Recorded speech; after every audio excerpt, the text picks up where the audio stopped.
ఇక రాష్ట్రంలో 5 సంవత్సరాలుగా సంక్షేమం ఆగిపోయి బలహీన వర్గాల బ్రతుకులు చితికిపోయాయని టీడీపీ జాతీయ ప్రధాన కార్యదర్శి బీద రవిచంద్ర అన్నారు. టీడీపీ బీసీ డిక్లరేషన్ ప్రకటించిన చంద్రబాబు మరోసారి ప్రజలకు చేరువవుతున్నారని వివరించారు. జైహో బీసీ ప్రకటనతో వైసీపీ మంత్రులు నేతలు భయాందోళనలు కనిపిస్తున్నాయని వ్యాఖ్యానించారు. వైసీపీ నేతలు బీసీలను కేవలం ఓటు బ్యాంక్గా మాత్రమే చూస్తున్నారని మండిపడ్డారు. 34% ఉన్న బీసీ రిజర్వేషన్ 24%కి తగ్గించారని ఫైర్ అయ్యారు. కాంగ్రెస్ పార్టీ బీసీలను పూర్తిగా విస్మరించింది.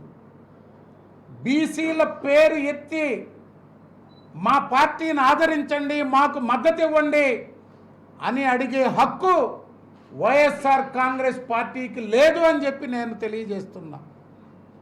వైఎస్ఆర్ కాంగ్రెస్ పార్టీ గడిచిన 5 సంవత్సరాలుగా బీసీలంటే ఒక ఓటు బ్యాంకుగా చూసారే కానీ వాళ్ళ సంక్షేమం అభివృద్ధిపై వైఎస్ఆర్ కాంగ్రెస్ పార్టీకి ముఖ్యమంత్రి జగన్మోహన్ రెడ్డికి ఎక్కడ కూడా చిత్తశుద్ధి లేదు అని చెప్పి తెలియజేస్తున్నాం. బీసీలను బానిసలుగా బాధితులుగా మార్చింది వైఎస్ఆర్ కాంగ్రెస్ పార్టీ ప్రభుత్వం.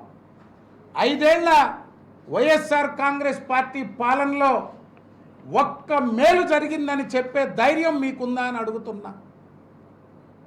చేయండి చేసినట్లు, ఇవ్వండి ఇచ్చినట్లు భ్రమ కల్పించడంలో సిద్ధహస్తుడు ముఖ్యమంత్రి జగన్మోహన్ రెడ్డి.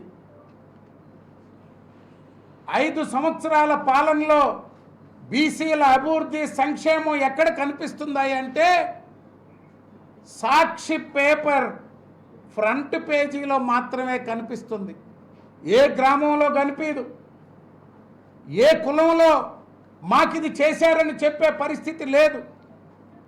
వైఎస్ఆర్ కాంగ్రెస్ పార్టీ బీసీలను పూర్తిగా విస్మరించింది.